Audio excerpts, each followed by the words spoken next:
Hi everyone, it's Miss LaFrance here. Welcome to our first video review. If you don't have your Unit 1 review sheet in front of you right now, you should pause this video and go get it. I'm going to go through the review sheet in order. I'm going to share some answers with you, and I'm going to show you where you can find some other answers. The way this review works, I'm going to go through the entire review sheet in order, and I have a bonus at the end, and then you can watch it as many times as you want. You can fast forward through anything that you are familiar with, and really this is just a way to help you study at home. So let's get started. The first question on your review sheet asks, list at least 3 reasons people colonized North America. And this was from a few weeks ago where we did the Prezi on colonizing North America, and I showed you the different regions, which we'll get into in a minute. So the answer that we're looking for is gold, glory, and God. These 3 things, you should be able to find them in your notebook, and these are the answers that we're going to look for on the test. Next it says, which states were part of the southern colonies, middle colonies, and New England? And for that, you should find this in your notebook, and I'm actually going to pull up the notes that we used in class that looked like this. And these are our 3 regions, and these are the notes that we went over. Okay, we started with New England. This part right here should already be in your notebooks. I'm going to take you to the map. We have New Hampshire, Massachusetts, Rhode Island, and Connecticut make up the New England colonies. Okay. Next, we have the southern colonies. And we have Maryland, Virginia, North Carolina, South Carolina, and Georgia. And this should also already be in your notes. And then we have the middle colonies. Again, this is what your notes should look like. Talked about that. And the middle colonies is made up of Delaware, New Jersey, Pennsylvania, and New York.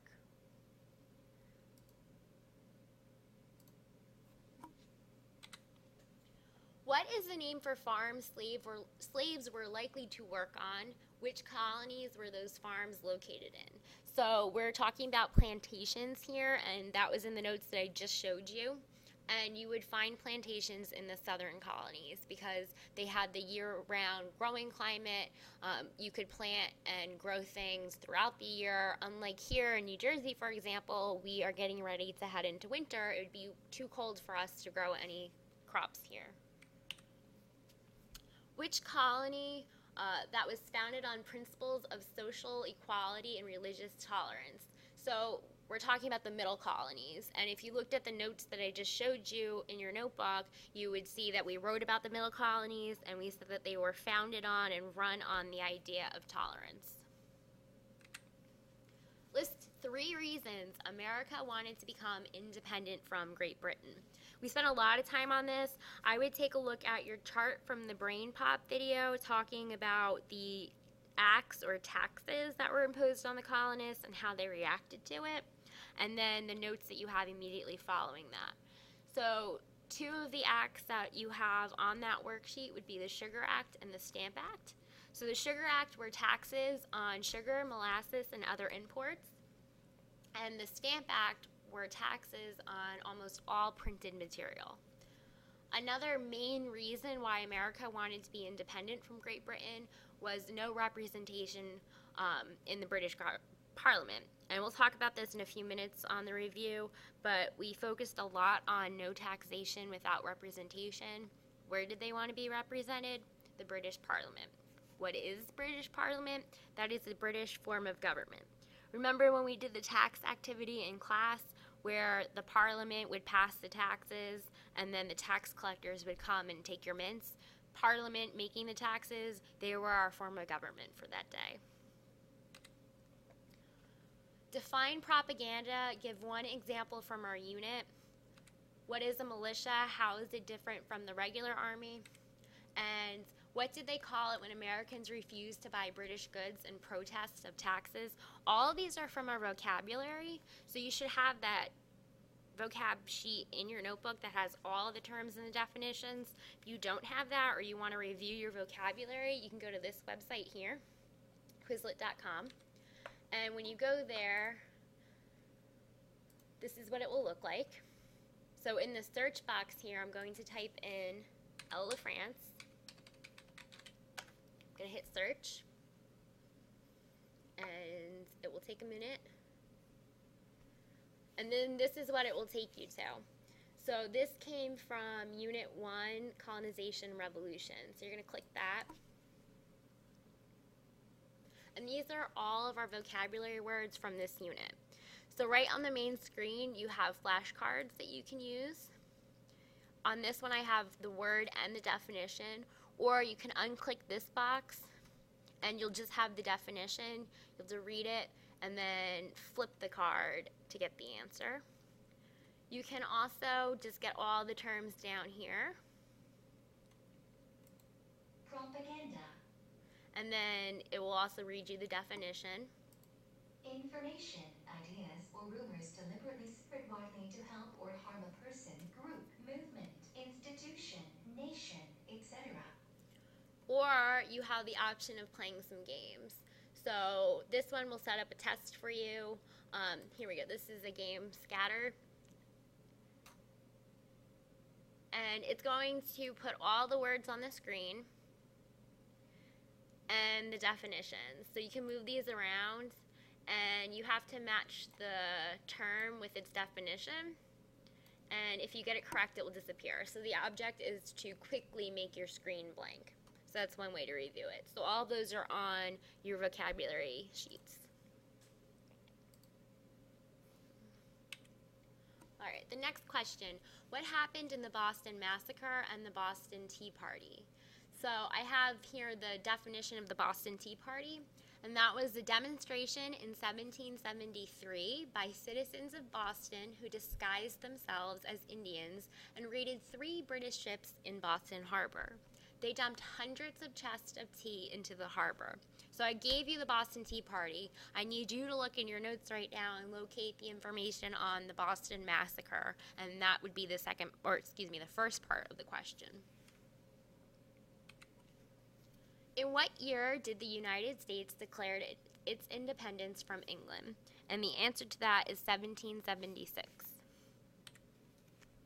Who was the leader of the American Army? And it says number 1 on the screen, but that is not correct. Thank you, PowerPoint. The answer is George Washington. What nation was our opponent in the Revolutionary War? Who was their king? England was the country who we were opposing, so they were the ones who were sending the redcoats over and who we fought in the Revolution, and they were led by King George III. Where did the first fighting between redcoats and Minutemen occur? Why was it known as the shot heard round the world? So the location is Lexington and Concord, and again, I need you to flip through your notes and come up with the answer for why is it the shot heard round the world. What act tests sugar, molasses, and other imports? This would be the Sugar Act, which I've talked about a few slides ago. And back a few slides, I gave you the Stamp Act, which is the answer to the next part of the question. What act taxed almost all printed materials in the colonies? What were the intolerable acts? How did the colonists react to them? This is in your notes. We talked about it today in class again when we did the group work where you had to become an expert on one of the 5 terms on the board. So go back to those notes today and look at that. You have to understand what it was, but importantly, you have to understand what the colonist reaction was. And because of these acts, the First Continental Congress met and they drew up the Declaration of Colonial Rights, which we know as the Declaration of Independence. So all of that is from your notes that we studied today and the notes that we started the unit with on all the different taxes. What does no taxation without representation mean? Basically, the colonists were being taxed without having any say in the British Parliament. So I just talked about that a little while ago, and again, when we did the tax activity in class, that's what I was showing you, what it was like to have to be taxed and then to not have any say in the Parliament. Who wrote the Declaration of Independence? What is its introduction called? And what 3 rights does it guarantee all citizens? We just finished talking about this today, and when you wrote your own letter to King George, Thomas Jefferson is the main author. And the 3 rights that it guarantees all citizens are life, liberty, and the pursuit of happiness. And on this main page, I linked the video that we watched, It's Too Late to Apologize, where Thomas Jefferson was singing about why he wrote the Declaration of Independence. So you can go back to the main page and click on that link if you want to watch it again. Who led the Sons of Liberty? Samuel Adams. We've talked about him a lot, so you want to go back and see our notes on him. Which European country supported the American colonies during the Revolutionary War? France. We've talked about that, and we did the American Revolution questions activity, which you did get back this week, where you had to do the reading and then answer the questions, and one of your readings was on why France helped and how they helped. What treaty ended the Revolutionary War and set the boundaries of the new nation? The Treaty of Paris ends the war, and it sets everything up for how life is going to be now that we are not part of England anymore. How did America win the Revolutionary War? We talked about a lot of these reasons, but the main reason that we're looking for on the test is they had the determination to outlast the British. The Americans had everything to lose. If they lost this war, most of the fighters were going to be killed. Thomas Jefferson and all of the founding fathers, they would be killed as well. So they had the reason to keep fighting. They had the determination to outlast the British and win the war. Okay, here's the bonus that I talked to you guys about in class. The last part of the test is an open-ended question. There is nothing on your review sheet about it. I did mention that there will be an open-ended. So right here on the screen right now is the actual question itself. So, the Revolutionary War was a violent battle for rights and freedoms. In winning the war, a new nation was created, America. What are 2 reasons American colonists separated from England? And then you're going to have to explain the thinking behind the protest, no taxation without representation. Okay, this is the exact question as it will appear on the test. If you go back through this video that I just made, you'll be able to get a lot of the answers to this. All of it's in your notes. It's all things that we have been talking about. There's nothing new on this test. You know this information. That's the end of the review right now. Feel free to go back and watch any parts of this that you need to rewatch. I know I went through this really fast, but you can hit pause and play this as many times as you need. If you have any questions, I will see you tomorrow and we can discuss them, or feel free to shoot me an email. Thanks. See you guys tomorrow.